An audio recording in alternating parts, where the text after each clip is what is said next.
మీ పిల్లలు ఇంటర్మీడియట్ మరియు ఎంసెట్ చదువుతూ సబ్జెక్ట్స్లో కన్ఫ్యూజ్ అవుతున్నారా? కాన్ఫిడెన్స్ లెవెల్ తక్కువగా ఉందా?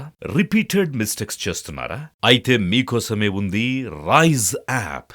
1 lakh question bank, performance analysis, online classes by experts, ఇంకా మరెన్నో ఫీచర్స్ తో మీ ముందుకొచ్చింది రైజ్.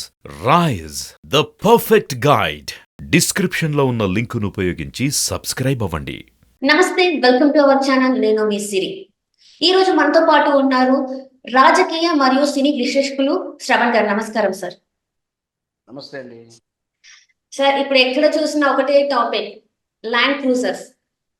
మొన్న గత 2-3 రోజుల నుంచి ఇదే టాపిక్. ఎందుకంటే రేవంత్ రెడ్డి గారు ఒక సభా వేదిక మీద తను చెప్పడం జరిగింది, ఇలా జరిగింది, 100 కోట్లకు పైబడి ల్యాండ్ క్రూజర్స్ అయితే కొన్నారు అని చెప్పేసి, ఒక దగ్గర దాచిపెట్టడం జరిగింది అని చెప్పేసి అయితే తను మాట్లాడడం జరిగింది మన ముఖ్యమంత్రి గారు.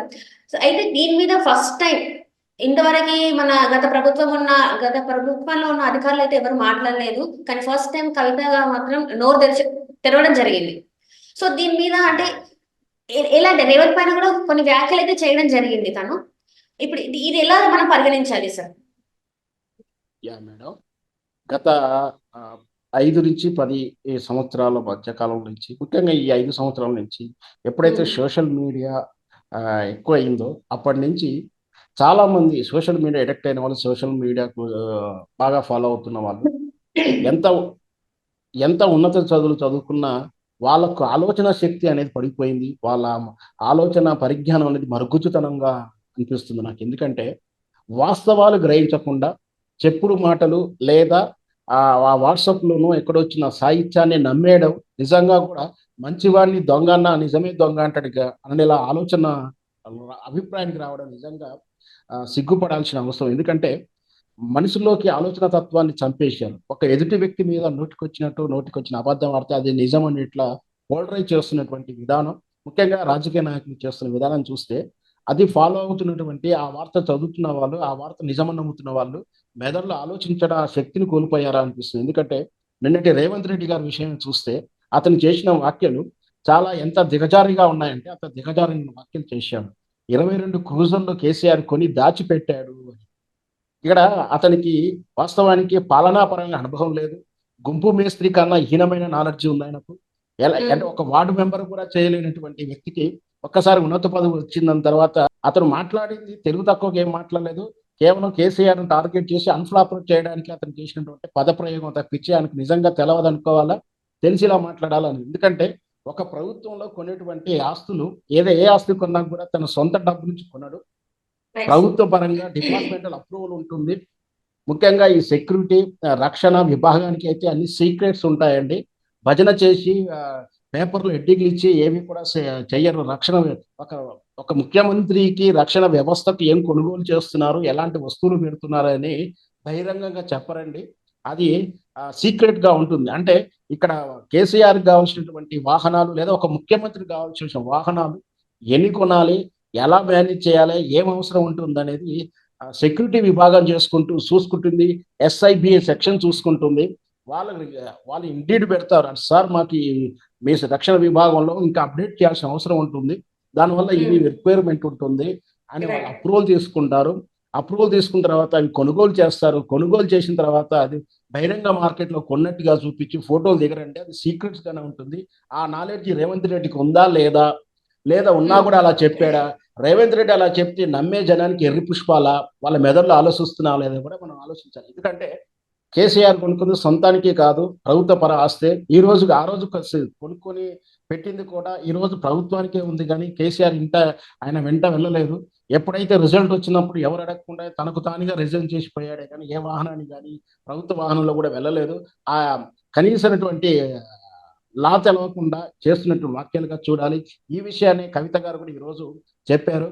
నిజంగా కూడా ఆ క్రూజర్స్ కొనడం అనేది, ల్యాండ్ క్రూజర్స్ విజయవాడలో దాచిపెట్టారనడం అనేది అది ఎంత దిగజారినటువంటి వాక్యం అంటే అంత దిగజారిన వాక్యం. వాటిని మనం వినేవాళ్ళని నమ్ముతున్నామంటే మనం విషయ పరిజ్ఞానం ఏంటి, మన ఆలోచన శక్తి ఏంటో కూడా ఒకసారి పరిశీలించాలి. ఎందుకంటే అక్కడ కొన్నటువంటి వాహనాలు దానికి ఏ విధంగా సెక్యూరిటీ చేస్తున్నారు, ఎక్కడ చేయాలి, ఏం చేస్తున్నారని బహిరంగంగా అందరూ చెప్పరండి. ఆ కామన్ సెన్స్ ఎవరికి ఉందో లేదో ఈ వార్తను నమ్మే వ్యక్తులకు ఆ వార్తని రేవంత్ రెడ్డి వ్యాఖ్యలకు సపోర్ట్ చేస్తూ విశ్లేషణ చేసేటువంటి జర్నలిస్టులకు కూడా తెలియాల్సింది ఏమిటంటే ఈ రక్షణ విభాగం ఒక ప్రధానమంత్రికో ఒక ముఖ్యమంత్రికో ఒక గవర్నర్కో రక్షణ విభాగాన్ని సీక్రెట్స్ కింద ఉంచుతారండి. ఏదనుకున్నా అందులో చర్యలు ఏదున్నా కూడా సీక్రెట్ కింద మెయింటైన్ చేస్తారు, సీక్రెట్ కింద ఉంచుతారు. ఎక్కడ రిపేర్ చేస్తున్నారు, దాంట్లో బుల్లెట్ పెడుతున్నారా, ఎన్ని వాహనాలు పెడుతున్నారు, ఏ రకం వాహనాలు కొన్నారు, ఇవన్నీ కూడా బహిరంగపరచరండి. ఈ మాత్రం కామన్ సెన్స్ ఉన్నా కూడా ఈ విషయాలు తెలుస్తాయి. అయినా కూడా ప్రజలు ఇంకా విశ్వసిస్తున్నారు అంటే వాళ్ళ ఆలోచన తత్వాలు లెవెల్స్ తగ్గిపోయాయి. వాళ్ళ ఆలోచన విధానానికి బ్రేకులు వేస్తూ సోషల్ మీడియాకు తప్పుడు వార్తలను ఎంజాయ్ చేస్తున్నారు. ముఖ్యంగా రేవంత్ రెడ్డి గారు అలా మాట్లాడినట్టు ఖచ్చితంగా ప్రభుత్వాన్ని కిచ్చపరుస్తున్నట్టుగా మాట్లాడినట్టుగా మనం చూడండి. అది కేసీఆర్ ని కిచ్చపరుస్తున్నట్టుగా మాట్లాడినట్టయితే కాదు. Right sir. అంటే ఇప్పుడు ఏదైతే కొన్నారో 100 కోట్లు పెట్టి కొన్నారని చెప్పేసి రేవంత్ రెడ్డి గారు అయితే వ్యాఖ్యానించారు కదా సార్. అంటే ఆ 100 కోట్లు ప్రజల సొమ్ము అని చెప్పేసి చెప్పడం జరిగింది. సో అంటే మన ప్రజాధనం, ప్రభుత్వ ధనం, ఖజానాలో డబ్బు లేనప్పుడు 100 కోట్లు పెట్టి తీసుకోవాల్సిన అవసరం ఏముందని చెప్పేసి కూడా వార్తలు అయితే జరుగుతున్నాయి. ఆయన దాని మీద కూడా అనేక రకమైన సార్లు కూడా చాలా మంది డిబేట్లు పెడుతున్నారు. మీరు చూస్తున్నట్టయితే చాలా డిబేట్స్ దీని మీదనే జరిగినాయి. సో దీని మీద మీరు అంటే ఎలా తీసుకోవాలి సార్? వాస్తవానికి అయితే ఆర్థిక పరిస్థితి ఎంత బాగున్నా ఎలా ఉన్నా కూడా ఖర్చు అనేది సెక్యూరిటీ అనేది ఇంపార్టెన్స్ ఇస్తారు. మన రక్షణ కోసం మన రక్షణ విభాగాన్ని ఖర్చు పెట్టడంలో తప్పు లేదు. అయితే ఇదే విధంగా చెప్తున్నటువంటి అయితే రేవంత్ రెడ్డి తమ్మునికి పెట్టినటువంటి ఆ క్యాన్వాస్ కూడా ప్రభుత్వ సొమ్మే. ఏదైతే రేవంత్ రెడ్డి పెడుతున్నటువంటి ఖర్చు కూడా ప్రభుత్వందే. ఏదున్నా అందరికి పెట్టేది ప్రభుత్వం. ఈ రోజు రేవంత్ రెడ్డికి ఉన్న క్యాన్వాస్ కూడా ప్రభుత్వంది, ప్రజల సొమ్మే. అది ఆ విధంగా అంటే ఒక వ్యక్తిని అన్పాపులర్ చేయడానికి ఆ ప్రజల సొమ్ము దుర్వినియోగం కానీ ఈ రోజు వాళ్ళ కాంగ్రెస్ ప్రభుత్వం కూడా చేస్తుంది కూడా ఆ కాంగ్రెస్ మంత్రులకు పెట్టి కాన్వాస్ ఖర్చు కూడా ప్రజల సొమ్మే. కొన్ని విషయాల్లో మరి రక్షణ విషయంలో చూస్తే దానికి కంపల్సరీ కాబట్టి వాటికి ఖర్చు పెట్టాల్సిన బాధ్యత సెక్యూరిటీ విభాగానికి ఉంటుంది. రేపు జరగడానికి సంఘటన జరిగితే ఆ సెక్యూరిటీ వాళ్ళని ప్రశ్నిస్తారు కాబట్టి వాళ్ళ అంతర్గత విషయాన్ని మనం రాజకీయ చర్చలోకి లాగడం అనేది నిజంగా రక్షణ విభాగంలో ఎస్ఐబి వాళ్ళ ఆంతరింగం కానీ వాళ్ళ అంతర్గత విషయాన్ని మనం బయటకు లాగినట్టు అవుతుంది. ఇది కూడా ఎస్ఐబి చట్టం ప్రకారం కూడా మన శిక్షార్హులు అవుతాం. ఆ విషయం తల కూడా పిచ్చి పిచ్చి కామెంట్లు చేస్తూ దాన్ని చర్చాంశంగా చేస్తున్నారు కొందరు అడ్మినిస్ట్రేటివ్ వాళ్ళు. Right sir. అంటే ఇప్పుడు చాలా మంది ఏం చెప్తున్నారంటే కేసీఆర్ అంటే ఏదైతే కేసీఆర్ పాలన ఈ 10 సంవత్సరాలు మొత్తం అవినీతి పాలనే జరిగింది. సో ఆ అవినీతిలో భాగంగానే ఈ 100 కోట్ల ల్యాండ్ క్రూజర్స్ అని చెప్పేసి మాట్లాడుతున్నారు సార్. సో దీని మీద ఎలా? దీంట్లో 2 పాయింట్లు ఉన్నాయండి. ఒకవేళ నిజంగా ల్యాండ్ క్రూజర్ కొనుగోలు అంశంలో స్కామ్ కానీ అవినీతి ఉంటే నిరూపించి సాక్ష్యాధారంతో ఆరోపించాలి.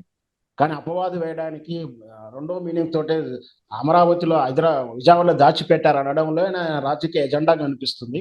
దీంతో పాటు అవినీతి గురించి చెప్పడం అంటే కాంగ్రెస్ వాళ్ళు అవినీతి గురించి చెప్పడం అంటే దయ్యాలు వేదాలు వలిచినట్టుగా ఉంటుంది. అవినీతికి పేరే వాళ్ళు దాని పేరే స్కామేస్ కాంగ్రెస్. సో ఒకవేళ నిజంగా 10 ఏళ్ల పాలన అవినీతి ఏదైనా జరుగుతుంటే ఖచ్చితంగా శిక్షార్హులు చేయాలి, ప్రజల ముందు నిలబెట్టాల్సి ఉంటుంది. అది సాక్ష్యాధారాలతో నోటుకొచ్చినట్టు. ఎందుకంటే అప్పటికే అంతకుముందు చెప్పారు కాంగ్రెస్ ప్రభుత్వం 1,00,000 కోట్ల అప్పులు ఉన్నాయి, ఇన్ని వేల కోట్ల అప్పులు ఉన్నాయి. తీరా చూస్తే అన్ని వేల కోట్ల అప్పులు కూడా శ్వేతపత్రంలో 50% కూడా చూపించలేకపోయారు వాళ్ళు. సో ఇక్కడ ఏంటంటే రాజకీయంగా అట్లా నోటుకొచ్చిన నిరాదరణ ఆరోపణలు చేయడం అని ఈనాటి రాజకీయ నాయకులకు ఉన్న అలవాటు. ఒకవేళ నిజంగా కేసీఆర్ ప్రభుత్వంలో అవినీతి జరగలేదని నేను అన్నాను. అవినీతి జరిగి ఉంటే ఖచ్చితంగా దాన్ని విచారణ చేయాలి, తగినటువంటి సాక్ష్యాధారాలు ఉంటే శిక్షించాలి, కోర్టు నిలబెట్టాలి. కానీ ఊరికనే డిబేట్ చేయడము, ఊరికనే నోటికొచ్చిన ప్రెస్ మీట్ లో మాట్లాడడం కాదని నిజంగా ల్యాండ్ క్రూజర్ విషయం ఏదైనా జరిగి ఉంటే అందుకు సంబంధించిన అధికారులు సంబంధించినటువంటి ఆ ల్యాండ్ క్రూజర్ మీద సంతకాలు పెట్టినటువంటి ఉన్నతాధికారులు అందరికీ కూడా సస్పెండ్ చేయాల్సి ఉంటుంది. ఆ దమ్ము రేవంత్ రెడ్డికి ఉంటుందా అనేది నేను అడుగుతున్నాను. అంటే ఇక్కడ ఇంకొక అంశం కూడా తెర మీదకి వచ్చింది సార్. ఏంటంటే జగన్ సహాయం వల్ల, అంటే జగన్ కి ఉన్న కేసీఆర్ కి మన ఏపీ ముఖ్యమంత్రి జగన్మోహన్ రెడ్డికి ఉన్న మన మాజీ ముఖ్యమంత్రి కేసీఆర్ గారికి ఇద్దరి మధ్యన సత్సంబంధాలు ఉండడం వల్లనే విజయవాడలో దాచిపెట్టాల్సి వచ్చింది. ఏవైతే 22 క్రూజర్స్ ఉన్నాయో వాటిని దాచిపెట్టేసి వాళ్ళిద్దరి మధ్యన స్నేహం వల్లనే అక్కడ దాచిపెట్టవలసి వచ్చిందని చెప్పేసి కూడా ఒక ఈ టాక్ కూడా బయట చర్చనీయాంశంగా మారింది సార్. దీని మీద ఎట్లా సార్, అసలు ఇది నిజంగా అంటారా?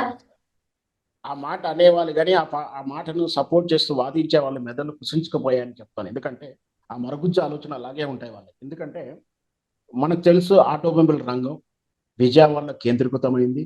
ఈ రోజు భారీ వాహనాలు, లారీలు కానీ ఇట్లాంటి ఏవైనా సరే ఆటోమేటిక్ అక్కడ కేర్ ఆఫ్ అయిందంటే విజయవాడ. అక్కడ మనం ఏ వెహికల్ కొన్నా కూడా మనం ఎక్స్ట్రా వర్క్ ఏమైనా చేయించుకోవాలన్నా సౌండ్ ప్రూఫ్ కానీ, బుల్లెట్ ప్రూఫ్ కానీ, ఇంకా ఇతర స్పీకర్స్ కానీ ఏం చేసుకున్నా, కార్ డెకరేషన్ చూసుకోవాల్సిన అందరూ విజయవాడకి వెళ్ళడానికి ఇష్టపడతారు. విజయవాడలో చేయించుకోవచ్చు. ఆ విధంగా ఒక రాష్ట్రానికి సంబంధించినటువంటి వాహనాలకి బుల్లెట్ ప్రూఫ్‌లో అక్కడ ప్రసిద్ధిగాంచింది కాబట్టి అక్కడ చేయించాడు. దానికిని జగన్మోహన్ రెడ్డికిను, కేసీఆర్‌కును ఈ వాహనాలకి ఏం సంబంధం ఉంటుందండి? అక్కడ ఉమ్. దాచిపెట్టడం అనే పదమే చాలా అర్ధరహితమైన పదం దాచిపెట్టాడనడం. దాచిపెట్టడం అనేది అది సెక్యూరిటీ విభాగంలో, రక్షణ శాఖలో ఉన్నటువంటి సీక్రెసీ. దాన్ని దాచిపెట్టడం అనేది రాజకీయంగా వాడుకోవడం అనేది అనేవానికి బుద్ధుండాలి. వినేవాడు నమ్మేవానికి బుద్ధుండాలండి. Right sir. Right. Thank you so much sir. మీరు మాతో పాటు జూమ్ కాల్ లో వచ్చినందుకు మీకు ధన్యవాదాలు.